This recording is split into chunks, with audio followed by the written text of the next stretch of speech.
Why does it seem so clear that UFOs are classified above everything else, even nuclear secrets? If UFOs are just mundane, ordinary technology, then why the obscene levels of classification, obfuscation, and secrecy? It just doesn't add up. None of it adds up. In fact, it's so classified that the US government itself, according to whistleblower David Grusch, engages in disinformation campaigns against its own people. There's a sophisticated disinformation campaign targeting the US populace, which is extremely unethical and immoral, and it's totally frightening. Here's a quote from David Grusch from his appearance on the Joe Rogan Experience. And like I've said in some other videos and stuff, you know, that we took the Manhattan Project secrecy and overlaid it on this issue because that secrecy worked well for atomic bomb developments and whatnot. And certainly this whole program in a nutshell, if I were to like summarize that 90 plus years of history, it is a reverse engineering program to garner some kind of insight. And of course, not a lot of the things that we've learned from it are like directly, you know, ripped off the technology we found, but it has inspired other innovations that made its way into other US classified programs over the years for national defense reasons. You know, it's a myriad of different things. Joe Rogan responds. So the UFO folklore is that this is where fiber optics were discovered first. Grusch replies, yeah, I'm not going to break the seal on anything we've discovered or anything like that, end quote. Look, here's the deal with the alleged UFO crash retrieval program. It's not just a government issue. Corporate interest is threaded through it like veins of gold running through a mountain, hidden but vital to its core. To help you understand that better, let me share what UFO researcher Joe Murgia posted on Twitter in June 2023, and I quote, Grusch suffered months of retaliation and reprisals related to these disclosures beginning in 2021. He asked that details of these reprisals be withheld to protect the integrity of the ongoing investigation.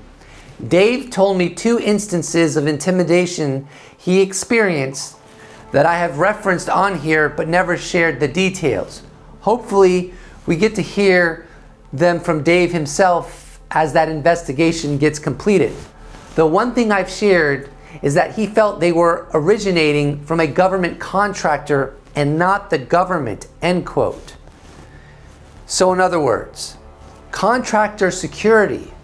I'm not sure who wants to keep the secrecy more, the US government or the contractors allegedly holding non-human artifacts so valuable you can't even put a price tag on them.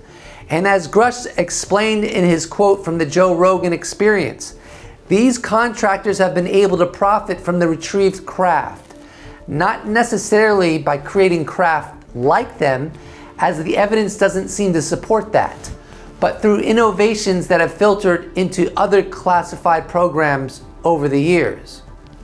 Do you have any idea how valuable recovered non-human craft are to the defense industry, to those corporations lucky enough to get their hands on them? In the short term, they appear to have derived various technologies from studying these alien artifacts. But in the long term, a day may come when they manage to create technologies that replicate the performance of UAP. They don't want to give these technologies up, and the corporations themselves may be the major players harassing whistleblowers, perhaps with tacit support from the Pentagon and certain government agencies. There are people who want to hold back the awakening of 8 billion human beings, all under the guise of national security and for the sake of greed. It should make you sick to the core of your essence. Now, look, the fight for our awakening is ongoing. Some of it is seen and some of it is unseen. You'll see some of it this upcoming November 13th with a new congressional hearing chaired by Nancy Mace, and it will be exciting. Here is a quote from a recent Liberation Times article published on October October 1st. Speaking to Liberation Times, The Hill opinion contributor Mark von Rennenkampf suggested that upcoming public UFO congressional hearings expected to take place after the elections could improve the chances of the UAPDA, that's the UAP Disclosure Act, being included in the finalized National Defense Authorization Act fiscal year 2025 omnibus bill. Here is the direct quote from Mark von Rennenkampf in the same Liberation Times piece. Despite Senator Round's intriguing September 24th comment that negotiations on the UAP Disclosure Act continue, congressional experts have suggested that it is exceedingly unlikely that the Disclosure Act would be airdropped into the 2025 National Defense Authorization Act at this stage. However, should upcoming Senate or House UAP hearings yield particularly notable testimony, this calculus may change, end quote. In other words, the upcoming November 13th hearing may lead to the UAP Disclosure Act being included in the finalized National Defense Authorization Act for fiscal year 2025. In the same Liberation Times article, investigative journalist Jeremy Corbell stated, "I've just returned from several productive in-person meetings and briefings in Washington, D.C., engaging directly with numerous members of Congress and key committees involved in the UAP issue. I can confirm that we are firmly on the right track as we move toward the upcoming UAP hearings. All parties are working tirelessly to shape these proceedings for maximum impact with a clear focus on public knowledge and transparency." Representative Mace made it crystal clear when she stated, "I need people who've maybe seen some shit and can tell us some stuff." And that is precisely what she and other members will receive. I've personally facilitated introductions between whistleblowers and members to ensure that. UAP disclosure is a complex dance, but the music has been playing for a long time, and now people are finally stepping onto the dance floor, end quote. Now, let's get to the meat and potatoes of this video. On October 3rd, 2024, Sean Ryan interviewed Cliff Sims, a former Deputy Director of National Intelligence during the Trump administration. According to Lester Nair, founder of UAP Caucus, it wasn't just Cliff Sims. All of the core 5 Deputy Directors of National Intelligence were ostensibly excluded from the UFO briefing. Let's play that clip. So the people who brief on these programs come to the Office of the Director of National Intelligence. Now, to be in the Office of the Director of National Intelligence, you have to have the highest security clearance that the U.S. government offers. I mean, these people that are in this office see, to your point, everything. I mean, they're preparing the president's daily brief every day. Mm-hmm. So they are seeing the most sensitive intelligence that the U.S. government has. Well, when we got there, naturally, kind of the senior team wants to be in the room to hear, well, let's get the briefing too. Let's get the briefing with the director. And they kicked everyone out of the room. Are you serious? Kicked everyone out of the room. Said, well, we're here to give the briefing to the director. And so even the people who saw all the most sensitive stuff in the U.S. government, that's how sensitive they were about being willing to brief that. And that's about all I can say about it. So it is legitimately the top level. They are very, very sensitive about who has access to those programs, for sure. Wow. Yeah. That's pretty telling. That was an amazing clip. The former Deputy Director of National Intelligence, Cliff Sims, being kicked out of a briefing on UFOs is extremely revealing.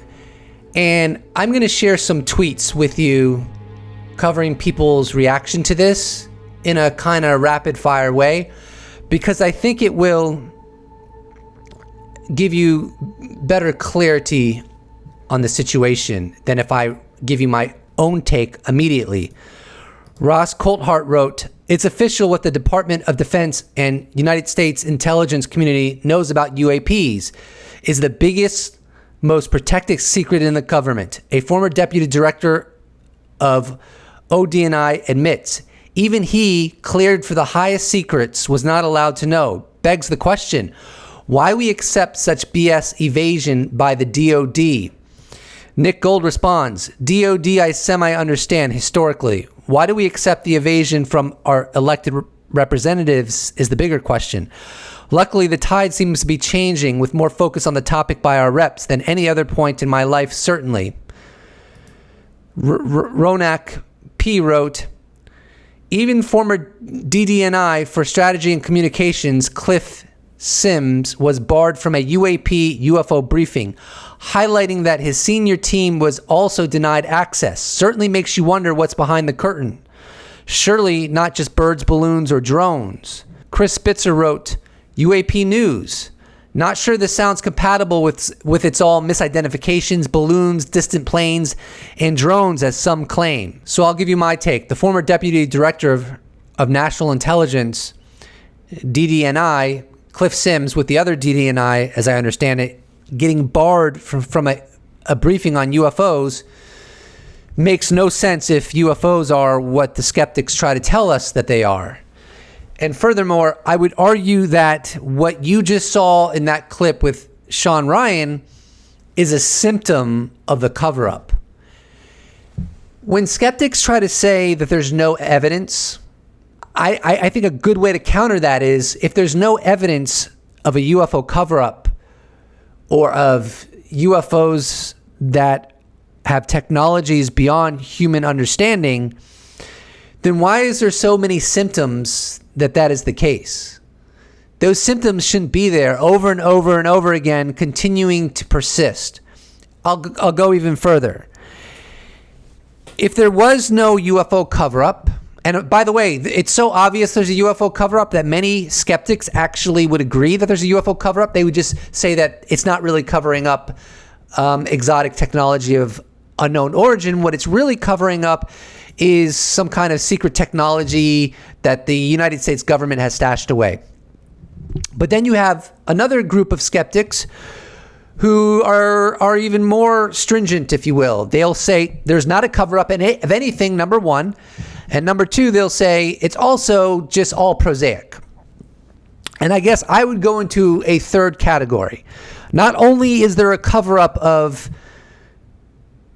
technology of non-human intelligence engaging our world, engaging the human race, detected in our oceans, detected in our airspace, potentially protected in near-Earth orbit, but it's also being covered up. And I feel like the U.S. government would have been able to put all this to bed by now if there was nothing there. If there was no fire and there was only exclusively smoke. And let me explain why I have that perspective. From my vantage point, the reason they have not been able to put an end to these allegations is not because there's a never-ending supply of gullible, credulous people, attention seekers and all that, but it's because they're lying to the public. And they're doing it in a way that is encountering challenges from people who are saying, no, that's not true and you're lying. I mean, we've seen that with the former director of national intelligence, John Ratcliffe. We've seen that with former President Barack Obama. We've seen that with other officials as well that don't really downplay it, because they obviously have been given privy to information about it. We saw that with, I think he was also a former director of national intelligence, Jake Clapper, or is it Jim Clapper? Jim Clapper, and he's been the head of other agencies in the United States government. He said it's real.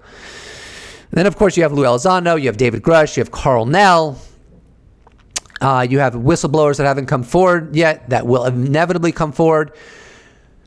And then you have credible people inside the government, inside the military, ex-government who have come forward over the decades. These are all symptoms of a cover-up. These are all symptoms of the U.S. government lying about the UFO issue, the UFO enigma. And what I predict is going to happen is what has always happened, and what will continue to happen is that people will come forward and say the U.S. government is flat out lying. That's what they're going to say. They may pick the way they say it, right? They might just say, well, yes, there's something to this, and it's a great mystery. Kind of like Barack Obama. Or you might get people like Lou Elizondo, who are a little bit more explicit, who will say, yup, this is non-human intelligence, and your government is lying to you. Or you'll get someone like former Director of National Intelligence John Ratcliffe, who did a little bit of what I would consider as between Barack Obama and Lou Elizondo, where he goes further, where he basically said that there are craft that are maneuvering in ways we don't understand, I should say, that we cannot replicate. There's satellite imagery of these craft, and there's nothing in our inventory that could duplicate this technology. So John Ratcliffe, he even said, like, there's stuff that is exceeding the sound barrier with no sonic boom. He said we can't replicate it. I think he even went further than that, but I can't remember all his sound bites. The point being, former Director of National Intelligence John Ratcliffe went further than Barack Obama, but not as far as Lou Elizondo. So you're going to continue to see this trend, and I will make a prediction that this trend will only escalate. And it won't do a U-turn, it won't implode, it won't go backwards. Why? Because the government's lying to us. That's why. See, the problem is a lot of skeptics think that, well, this is just a revelation of how flawed the human mind is, how credulous people are, how susceptible they are to mind viruses and cult-like thinking. But I would retort to that and say, well, this has been going on for 70 plus years and the patterns keep repeating themselves. So it's not that I'm saying definitively that skeptics that use that line of reasoning are necessarily wrong. I'm saying that they're overplaying their hand. They're too certain of their position. And their certainty and their overplaying of their hand is going to become more clear and more obvious as time goes on, as opposed to, as time goes on, it's going to be shown that they're not overplaying their hand. And you can record this and show it to me when I'm wrong. Because if I end up being wrong, I'll say, oh, wow, you won. You were right. But if I end up being right, will you say, oh, Ryan, that was a really realistic and legitimate analysis? I don't know if you'll say that. I hope so. Intellectual honesty should be championed by both sides of the debate, if you will. But that's what it is, my friends. That's what it is. You know what I'm saying? We're being lied to. And that's why people are coming out and saying that we're being lied to in various ways. Some people are as comfortable as doing it to the extent that Lou Elizondo did it. Some people aren't as comfortable as doing it to the extent that Barack Obama did it. And some people are, kind of in between in the way John Ratcliffe. And John Ratcliffe, by the way, he did it pretty extensively. He went right up to that line. He wouldn't say, oh, it's non-human intelligence, but he basically said that without saying it. Where Barack Obama, I would said it like, well, it could be, foreign technology that's just more advanced than we expected, right? His expression could fall under that more readily. And of course, Lou Elizondo's, it's inescapable. It's just same with David Grusch and same with former Colonel Carl Nell. And so we will get more whistleblowers. And another person that recently came out is Tim Gallaudet, former Rear Admiral Tim Gallaudet. I think he was the head of NOAA too. I mean, the guy is completely credible in my opinion. So we're going to get more of that. And it's not going to be because there's some mind virus that just won't go away. It's going to be because our government is lying to us about this enigma. They are lying to us about this enigma. And there are a lot of symptoms that is the case. And those symptoms are not going to go away. They are going to get worse. That's my prediction. And that's going to be revealed with future hearings and persistent pressure on the U.S. government and the attempt to get new legislation passed. This is the path to justice. This is the path to justice. This is not a path revealing how flawed humans are. And yet we are flawed, right? Nobody, in my opinion, who is a true truly good analysts of the UFO issue would say that most witnesses are seeing anomalous UFOs. No, the vast majority of witnesses are not seeing anomalous UFOs. It's a very small percentage, but that small percentage are seeing something that cannot be explained. Commander David Fravor falls under that umbrella. So I'm going to leave it at that. I'm going to share one more tweet from someone we cited in this video already. He's a journalist. He writes for thehill.com quite a bit, as does opinion pieces. Merrick von Rennenkamp on October 4th, 2024 wrote, after decades of obfuscation, the highest profile U.S. military and intelligence officials have made perplexing or intriguing statements about UAP. Ditto for all living former presidents. Perhaps most importantly, the trend holds true regardless of political party affiliation. I'll leave it at that, friends. I'll leave it at that. It's looking good.